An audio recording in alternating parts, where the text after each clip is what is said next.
Bienvenidos a otro programa de Ventana a la Historia y hoy contamos con un gaditano muy conocido en nuestra ciudad, con Ignacio Moreno. Muy buenas, Ignacio. Hola, buenas noches, Paco, ¿qué tal?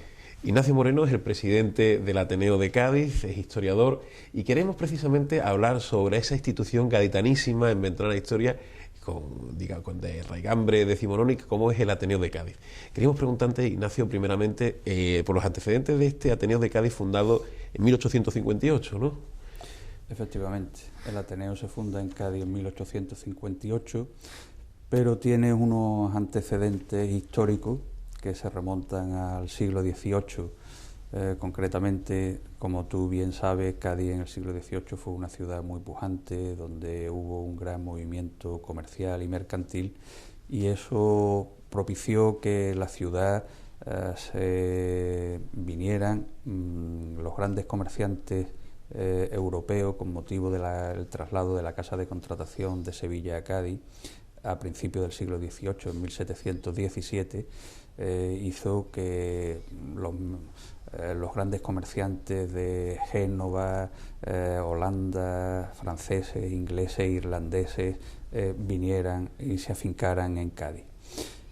A final del siglo XVIII aproximadamente en Cádiz había sobre un censo de unos 70.000 ciudadanos, pues rondando cerca de 10.000 eran extranjeros, con lo cual eso dio un áurea de cosmopolitismo a la ciudad, pero que a su vez estas personas necesitaban tener algún sitio, algún lugar donde reunirse, donde cambiar impresiones, y surge lo que en Cádiz le llamaron la Casa de la Camorra, que era un bar, una cafetería, un café con tertulia, que tenía sala de teatro, tenía biblioteca, pero donde lo más granado de esas personalidades extranjeras, donde dicen los apuntes históricos que se hablaban en Cádiz no sé cuántos idiomas y que se publicaban distintos periódicos en lenguas extranjeras y que incluso se ofrecían obras de teatro en francés, en inglés o en italiano, ¿no? Con lo cual el público que recibía esas actividades era ese tipo de comerciante afincado en Cádiz. Bueno, pues la Casa de la Camorra fueron los primeros libros que llegan de las ideas avanzadas que en aquel entonces estaban en vigor en Europa. Entran por Cádiz, entran por Barcelona, que son dos puertos de mar, pero ahí es donde se inicia el caldo de cultivo para el surgimiento de los Ateneos. Posteriormente, en las Cortes de Cádiz, en 1812, hay una actividad intelectual importante con el papel que juegan los cafés, donde las tertulias, pero donde se negocia, donde se pacta, se consensúan las leyes que se van a llevar posteriormente a San Felipe Neri, a la sede de las Cortes, pero donde se inicia una serie de tertulias animadas por personas que han viajado por Europa, que han visto y han asimilado esas costumbres, y surge aquí en Cádiz pues el tema de los cafés y de las tertulias, que de alguna manera son los prolegómenos de los Ateneos. Luego los vaivenes que trae la historia de España, el exilio de los cuando tienen que salir a partir de 1823 los liberales, se funda el primer Ateneo de las personalidades que han estado aquí en Cádiz, fundan el primer Ateneo, que es el Ateneo Español de Londres, que se funda en 1823. Pero el primer Ateneo que se funda en España legalmente es el de Madrid, que es en 1835. Nosotros somos el segundo más antiguo, el de Cádiz. Nosotros somos el segundo más antiguo, el de Cádiz el segundo más antiguo y el de Barcelona el tercero. Y el de Madrid se funda en 1835 y el nuestro es en 1858. De todas maneras, el duque de Rivas, que fue uno de los fundadores del Ateneo de Madrid y primer presidente que tuvo, es el primer ateneísta de mérito que el Ateneo de Cádiz nombra, al duque de Rivas, ¿no?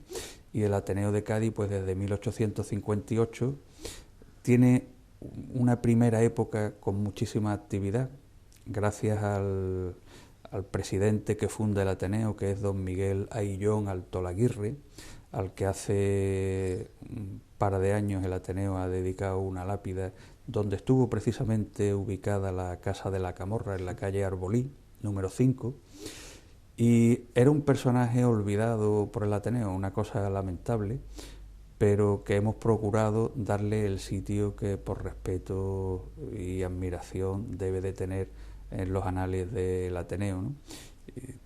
Pudimos recuperar una fotografía que nos hizo llegar un bisnieto suyo y la tenemos debidamente enmarcada en la galería de Presidente y con la placa que le dedicamos en la Casa de la Camorra, pues intentamos darle ese homenaje que se merecía, que lo tenía pendiente, ¿no? Ignacio, queríamos preguntarte, porque hemos hablado de los antecedentes, hablemos del contexto sociológico, del contexto histórico en que surge este Ateneo, el actual Ateneo de Cádiz, en ese Cádiz isabelino en 1858. ¿Qué podemos decir de ese contexto en el que surge? ¿Cómo era el Cádiz de esa época? Bueno, yo no soy un especialista concreto en el siglo XIX de Cádiz, ¿no? Pero podemos decir que es la época donde ya la época isabelina empieza a entrar un poco en decadencia. Y de hecho, en 1862, la reina Isabel II viene a Cádiz, se le da un homenaje por todo lo alto. Esto en este casino. En este casino y en el Palacio de la Aduana, hoy Diputación, se dio un baile de gala en su memoria, etcétera, ¿no? Pero pocos años después es en este mismo Cádiz, en 1868, donde se inicia la gloriosa para darle un golpe de Estado y quitarla de en medio, ¿no? La situación de Cádiz en esa época, se empieza ya la decadencia de la ciudad, decadencia económica, decadencia mercantil, se inicia, porque tendremos de tener en cuenta que la época gloriosa de Cádiz es el siglo XVIII, mientras que está aquí en Cádiz la Casa de Contratación, y aunque se la llevan para Sevilla de nuevo en 1777, todavía tiene, por el impulso de lo que tuvo, disfruta de rentas gracias a que estuvo aquí la Casa de Contratación 30 o 40 años más. Las Cortes de Cádiz es un impulso importante a la fama de la ciudad como ciudad liberal, ciudad cosmopolita y demás, y ciudad comercial. Pero desde las Cortes de Cádiz, desde 1820-1830, los historiadores se ponen de acuerdo que se inicia una decadencia paulatina de la ciudad que ha ido año tras año prácticamente acumulándose, con periodos de mayor o menor soltura económica, pero desgraciadamente nunca hemos vuelto a recuperar aquel papel predominante que tuvo la ciudad en el siglo XVIII. Ojalá lo recuperásemos algún día. Queríamos preguntarte, ¿y de eso qué podemos decir de esos primeros ateneístas que estuvieron con ese primer presidente Alto Aguirre?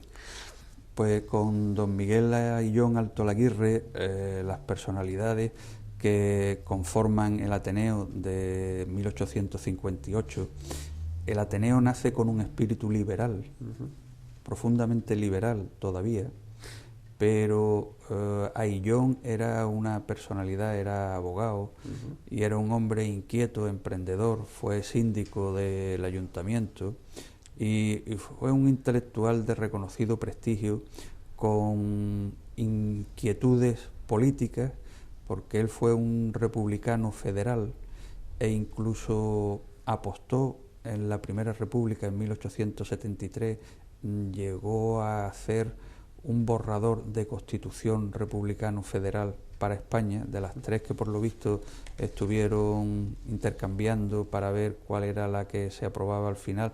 Una de ellas era de Miguel Ayllón, que no era nacido en Cádiz, curiosamente nació en Gibraltar, por motivos del exilio de su padre, los vaivenes de la política de la época del siglo XIX, pero fue un personaje que quiso innovar determinadas cosas en ese Cádiz del siglo XIX, pero que desgraciadamente él se fue aburrido de la ciudad, ¿eh?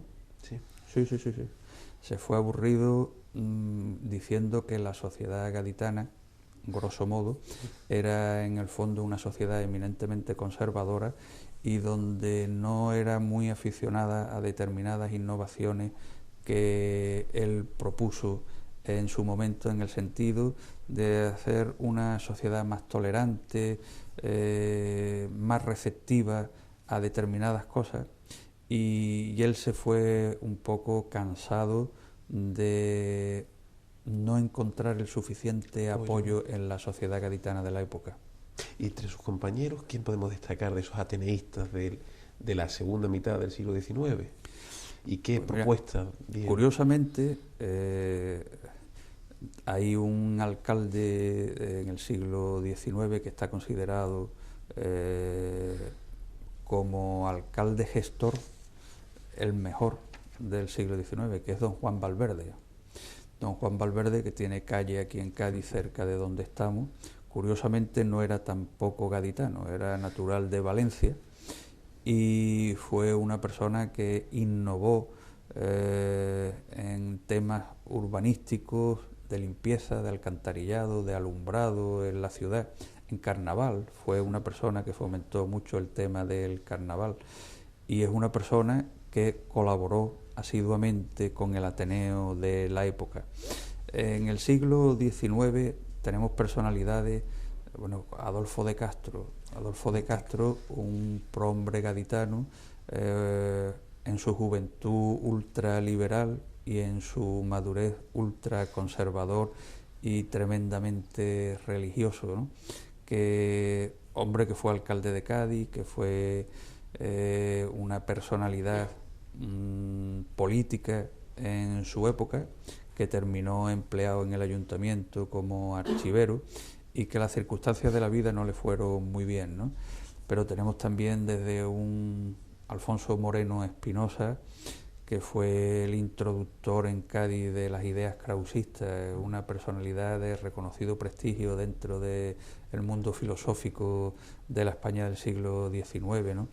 Y tenemos, ya sobre 1890, la figura de don Cayetano del Toro, que fue presidente del Ateneo en distintas épocas, también fue alcalde de Cádiz, decano de la Facultad de Medicina, catedrático de oftalmología, con tratados sobre oftalmología y sobre la pintura de una riqueza impresionante, masón.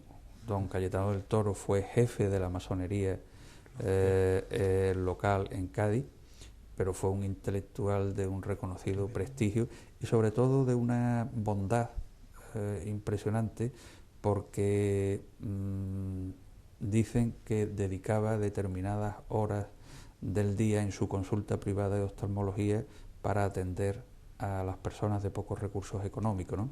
Y eso es un detalle que creo que le debe de honrar muchísimo. Y de hecho, en su entierro fue una manifestación de pesar en toda la ciudad muy grande, ¿no? Y tenemos también, bueno, ya entrando en el siglo XX, desde lo ocupa prácticamente durante 19 años, fue presidente don Ramón Bentín. Previamente está Rafael de la Viesca, entre Cayetano del Toro y Bentín, don Ramón Bentín, que también era catedrático de la Facultad de Medicina, y le decían el segundo Castelar, porque tenía una facilidad de palabra muy importante, y era una persona muy admirada, no solamente por sus alumnos en la facultad, sino por toda la ciudadanía, ¿no? Cuando muere don Ramón Bentín, ya le sustituye una primera vez don José María Pemán, que tiene un primer mandato de 2 años y pico, que está entre la dictadura de Primo de Rivera y antes de entrar la Segunda República, y le sustituye don Enrique Álvarez López, que tampoco era de Cádiz, que también llega a ser alcalde de Cádiz, director del Instituto Columela y catedrático, pero está muy poco tiempo de presidente, 1 año y poco. y vuelve de nuevo a entrar en el año 1932, y regresa don José María Pemán, retoma en unas elecciones muy competidas con Enrique Álvarez López. Hay un empate a 31 votos, se hace una nueva asamblea de socios y por un voto sale Pemán de presidente y ya don José María Pemán está de presidente hasta que muere. Hasta el año 81, pero prácticamente 51 años seguidos de presidente. A Pemán le sustituye Antonio Orozco, que está desde el año 82, enero del 82, porque cuando muere Pemán le sustituye un poco llevando a las riendas del Ateneo entre Venancio González, Pedro Valdecantos, tristemente fallecido hace unos días, Antonio Morillo y algún que otro ateneísta. Hay una especie de comisión sin presidente hasta enero de 1982, en que hay elecciones y se presenta Antonio Orozco, que es el único que se presenta y sale elegido presidente, y Antonio Orozco está desde el 82 hasta el 92. En el 92 le sustituye José María García León, que está desde el 92 hasta mediados del 2000, y desde mediados del 2000 hasta hoy en día estoy yo de presidente, ¿no? En el ínterin, bueno, pues el Ateneo ha tenido, como toda la sociedad española, muchos vaivenes, ha tenido épocas más lustrosas y otras menos reconocidas, ha tenido épocas más liberales, ha tenido épocas más conservadoras. Ha ido un poco al pairo de cómo ha ido la sociedad, evolucionando la sociedad española. Pero curiosamente, por ejemplo, en la Segunda República es Pemán el que llega de presidente desde el 32 en adelante, ¿no? Y bueno, el Ateneo lo que hemos pretendido siempre es conservar un espíritu de inquietud por intentar saber todo, aprender del conocimiento de los demás. Y yo siempre digo que el Ateneo es una institución de tolerancia donde la verdad no es única, no la tiene nadie, sino que cada uno tenemos un poquito de verdad, ¿no? Y entre todos hacemos una verdad más amplia. El Ateneo no debe de estar nunca arropando ninguna bandería política. Mientras más alejados estén los Ateneos de actividades políticas, más salud tendrán los Ateneos. Y matizo y concreto. No quiere decir esto que nos alejemos de la política. Quiere decir que cuando se toque la política hay que tocarla toda. Y darle cabida, la vida pública hay que darle cabida a todas las opiniones. Y sin tomar partido por ninguna. Cada uno luego tiene su corazoncito y hará lo que crea conveniente, pero la institución como tal nunca debe de tomar bandera por nadie. Siempre buscando el bien común. Por supuesto, y la defensa de los intereses generales, ¿no?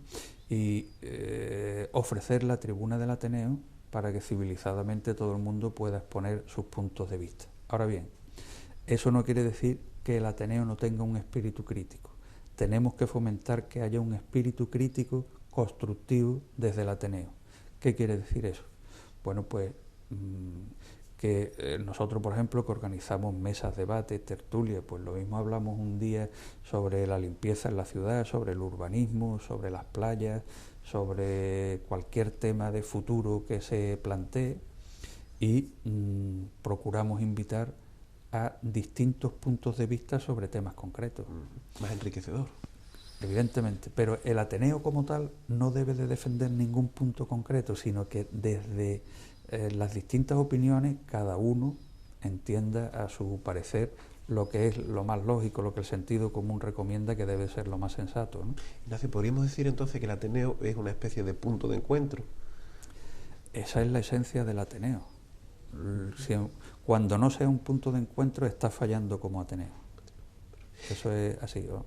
Queríamos preguntarte, Ignacio, porque muchas veces han preguntado algo que tuvo una tradición, hemos hablado antes fuera de cámara, En el evento Río El Chato celebra también el Ateneo, ahora, próximamente, en el próximo mes, el tema del el Día del Socio.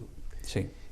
Para nuestros televidentes sepan qué es el Día del Socio, Ignacio, del socio del Ateneo. Pues mira, el Día del Socio es un día que celebramos concretamente todos los 13 de febrero. Y eso se hizo así con motivo de que el 13 de febrero de 1943 a don José María Pemán lo habían nombrado presidente de la Real Academia Española de la Lengua. Lo habían nombrado antes, en el año 41, pero en el año 43 los socios de la Junta Directiva de aquella época quisieron rendirle un homenaje a don José María Pemán, concretamente en el Chato, en lo que hoy es el restaurante El Chato, saliendo de Cádiz, en Cortadura, yendo para San Fernando, ¿no? A mitad de camino antes de llegar a Torregorda. Y en el sótano del Chato, que era donde Fernando VII tomaba sus copas y las bailarinas gaditanas le bailaban en la época del siglo XIX, pues allí los socios del Ateneo prepararon una hornacina enfrente de donde está la chimenea y depositaron una ánfora con una cosa que le dijeron las esencias del tipismo gaditano. Las esencias del tipismo gaditano, que es una forma simpática de decir, bueno, aquí está concentrado Cádiz como si tuviera agua de la Caleta, aires de Levante, de Poniente, sonrisas, bailes, alegrías de Cádiz, todo lo que es característico del tipismo gaditano se hizo un simbolismo de que estaba recogido allí en el ánfora, ¿no? Y se institucionalizó que todos los 13 de febrero se iban a celebrar como el Día del Socio. Pero en aquella época el dueño del Chato era don Álvaro Picardo. Don Álvaro Picardo tenía una alta personalidad de la burguesía gaditana y organizaban allí todas las semanas almuerzos de los miembros de la Junta Directiva del Ateneo durante muchísimos años. Y los menús que tomaban, bueno, sobre todo una berza con pringá, terminando luego con puro copa de coñac y demás, pero sin faltar nunca el marisco. Organizaban, por lo visto, allí unas reuniones donde más de uno era especialista en contar chistes, y entre contar chistes llevaban flamenco y demás. Una vez a la semana, no sé si eran los jueves o los viernes, se reunían a las 3 de la tarde y hasta las 7 o las 8 no volvían, no terminaban las fiestas que se organizaban allí. Y se quedó institucionalizado lo del 13 de febrero, y aunque hubo una época que dejó de celebrarse el día 13 de febrero, pero desde el año 2000 lo retomamos y lo celebramos todos los días. Aprovechamos para, en la fiesta del socio, realizamos una cosa en plan de guasa de Cádiz, como es época de carnaval, y se produce lo que es el bautismo laico gaditano, que eso es una potestad arrogada solamente en el presidente del Ateneo, que a todo aquel que quiera ser bautizado en gaditanía, pues con agua de la Caleta y con unos ramitos de olivo, yo leo un pequeño santoral laico donde ese día es el único que se puede hacer bautizo con las esencias del tipismo gaditano y con el debido respeto de que nadie se sienta ni aludido ni molesto por un acto que está hecho desde el cariño y el tipismo y la guasa de Cádiz, ¿eh?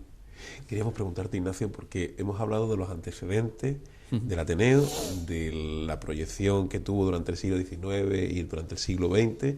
Hemos visto de este acto tradicional, institucional, y queríamos preguntarte ahora por el presente y las propuestas que dan el Ateneo para el futuro de Cádiz. ¿Cuáles son?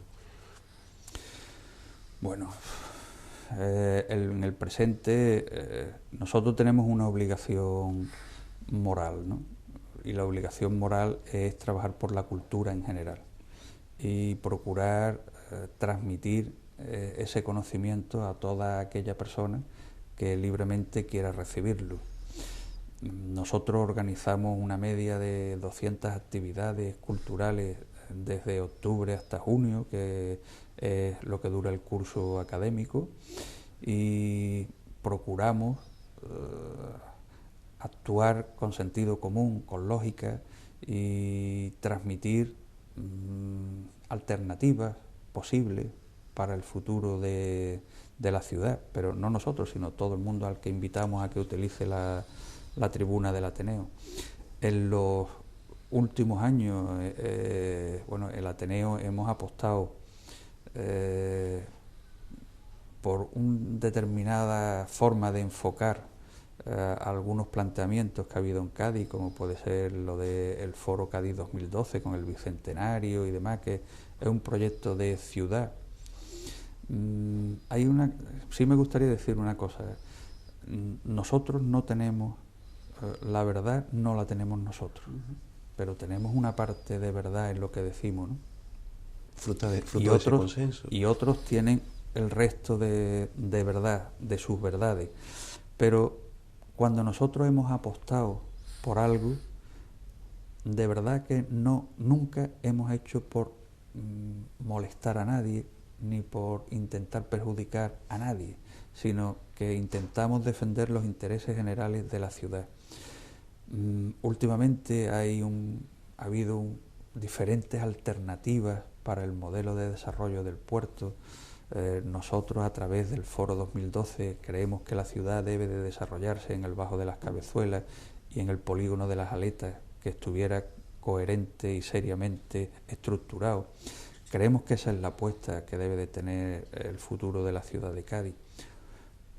Hay otras personas que han optado por el desarrollo del puerto dentro de la ciudad, que no está mal,